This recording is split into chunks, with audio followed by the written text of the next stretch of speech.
Welcome to పూరా local.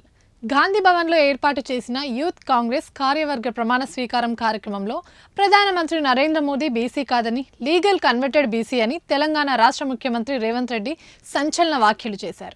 Modi గారు నేను బీసీని అంటాడు. మోడీ గారు వాస్తవంగా బీసీ కాదయా, లీగల్లీ కన్వర్టెడ్ బీసీ.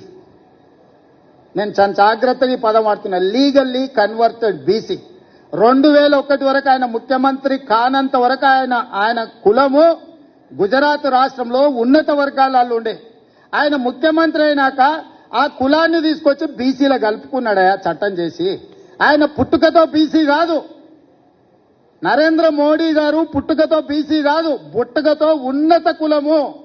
కానీ 2001లో ఆయన ముఖ్యమంత్రి అయిన తర్వాత ఆయన కులాన్ని తీసుకొచ్చి బీసీ కులాలలో కలిపి మీ దాంట్లో ఇత్తేసి పొత్తుగూడిండు. ఇక మీ ఇష్టం, ఆ పైన మీ ఇష్టం. ఆయన కుర్చీలో నేను బీసీని ఉన్నా కదా మీకు అందరికి ఎందుకు అంటుండు. ఆయన సర్టిఫికెట్ ఈరోజు బీసీ ఉండొచ్చు, కానీ మనస్తత్వం మాత్రము బీసీల వ్యతిరేక మనస్తత్వం. 2001 వరకు మోదీ కులం గుజరాత్లోని ఉన్నత వర్గాల్లో ఒకటని, ఆ రాష్ట్రానికి ముఖ్యమంత్రి అయిన తర్వాత ఆయన కులాన్ని బీసీలో కలుపుకున్నారని వ్యాఖ్యానించారు. సర్టిఫికేట్లో మోదీ కులం బీసీ అయి ఉండొచ్చు, కానీ మనస్తత్వం మాత్రం బీసీలకు వ్యతిరేకమన్నారు. నిజంగా మోదీ బీసీ ప్రధానమంత్రి అయితే 2021లో జనాభా లెక్కలు ఎందుకు చేయలేదని, బీసీ కుల లెక్కలు ఎందుకు తేల్చలేదని ప్రశ్నించారు. కేంద్ర ప్రభుత్వానికి దమ్ముంటే, బీసీలపై చిత్తశుద్ధి ఉంటే దేశమంతా జనగణనతో పాటు కులగణన చేపట్టాలని సీఎం రేవంత్ రెడ్డి డిమాండ్ చేశారు. బలహీన వర్గాల లెక్కలు ఇప్పటి వరకు ఎవరు చేయలేదని, లెక్క కట్టని లెక్కలు చూపెట్టి తాము చేసిన కులగణనను తప్పు అనడం ఏంటని ప్రశ్నించారు. దేశమంతా కులగణన చేయాలని మోదీపై ఒత్తిడి పెరుగుతుందని, అదే భయంతోనే బీజేపీ నేతలు రాష్ట్రంలో కులగణనను విమర్శిస్తున్నారని సీఎం ఆగ్రహం వ్యక్తం చేశారు. ఈ అంశంపై బలహీన వర్గాలు, ప్రజలు, మేధావులు ఆలోచించాలని సీఎం సూచించారు.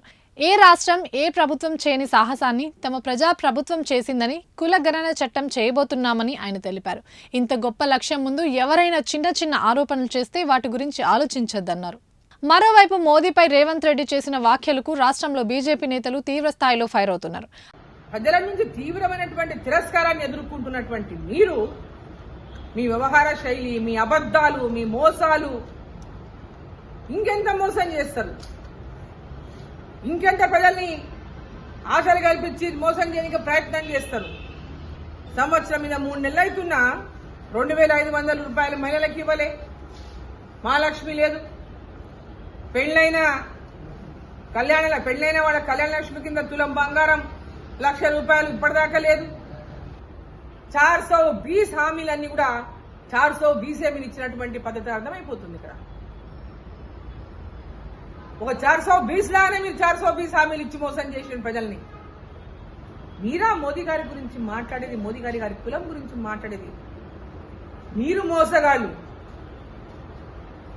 నరేంద్ర మోదీ గారి వాళ్ళ దేశంలోనే కాదు, ప్రపంచ దేశాల్లో అన్నింటిలో కూడా భారతదేశం యొక్క కీర్తిని ప్రపంచ పటంలో మొదటి స్థానంలోకి తీసుకుపోవాలని ఆయన పడుతున్నటువంటి తపనను చూసి వాళ్ళ దేశ ప్రజలంతా కూడా భారతీయ జనతా పార్టీ ఉండాలి, నరేంద్ర మోదీ గారు ఉండాలి, ఈ దేశం యొక్క కీర్తి ప్రపంచ వ్యాప్తంగా పాకాలే.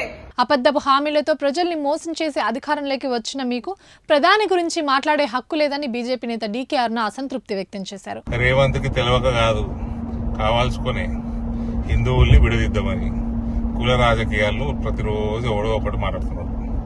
94లో కాంగ్రెస్ గవర్నమెంట్ ఉన్నది గుజరాత్ లో, ఆ కులాన్ని బీసీలలో కలిపారు, మోదీ గారి కులాన్ని. 99లో దేశంలో బీసీలలో కలిపారు. 94లో కలిపినప్పుడు గుజరాత్ లో కాంగ్రెస్ గవర్నమెంట్, మోదీ గారు ఎలక్టోరల్ పాలిటిక్స్ లోనే లేడు. అప్పటికి 99లో కూడా లేడు ఆయన ఎలక్టోరల్ పాలిటిక్స్ లో. ఇవన్నీ రేవంత్ కు తెలియక కాదు, కావాల్సుకొని ఈ ఏదైతే కాస్ట్ సెన్సస్ అన్న ఒక సూలకోట్ల సర్వే చేసిండో అందులో కాస్ట్ సెన్సస్ పక్కకు పెట్టుర్రి, అసలు మొత్తం సెన్సస్ తప్పు. 1 కోటి మంది మైనర్లు 18 సంవత్సరాల లోపల ఉన్న వాళ్ళు గాయం ఉన్నారు ఈ రాష్ట్రంలో అని మొన్ననే రుజువు చేసిన. ఈ 1 కోటి మంది గాయం ఉన్నప్పుడు ఇంకెక్కడ సెన్సస్, దిక్కుమాల సెన్సస్ అయిపోయినాక ఇవన్నీ కూడా కావాల్సుకొని హిందువుల్ని విడదీద్దాము, ముస్లింలకి చెంచగిరి చేద్దాము, ఇటువంటి రాజకీయాలు చేసి మనకు భారతీయ జనతా పార్టీ వీక్ చేద్దామని, ఇటువంటి దొంగ రాజకీయాలకి భారతీయ జనతా పార్టీ శ్రేణులు, కార్యకర్తలు, నాయకులు ఎవ్వరు కూడా పడరు, ఈ ట్రాప్లో పడొద్దు. అందరం ఒకటై మనము భరతమాతని గెలిపియాలా, ఈ దేశాన్ని, రాష్ట్రాన్ని హిందూ రాష్ట్ర స్థాపనలో చెయ్యాలి. ఇక్కడ ఒక్కటి మాత్రం తప్పకుండా గుర్తుపెట్టుకోండి, బటింగే తో కటింగే, ఏక్ హే తో సేఫ్ హే. హిందువులను విడదీయడానికే రేవంత్ రెడ్డి ఇలాంటి అర్థం లేని మాటలు మాట్లాడుతున్నారని బీజేపీ నేతలు ఆరోపిస్తున్నారు. ప్రస్తుతం రాష్ట్రంలో కాంగ్రెస్ పై బీజేపీ ఫుల్ ఫైర్ మీదే ఉంది. ఇవి ఇప్పటివరకు అప్డేట్స్. మరిన్ని అప్డేట్స్ కోసం చూస్తూనే ఉండండి పురా లోకల్.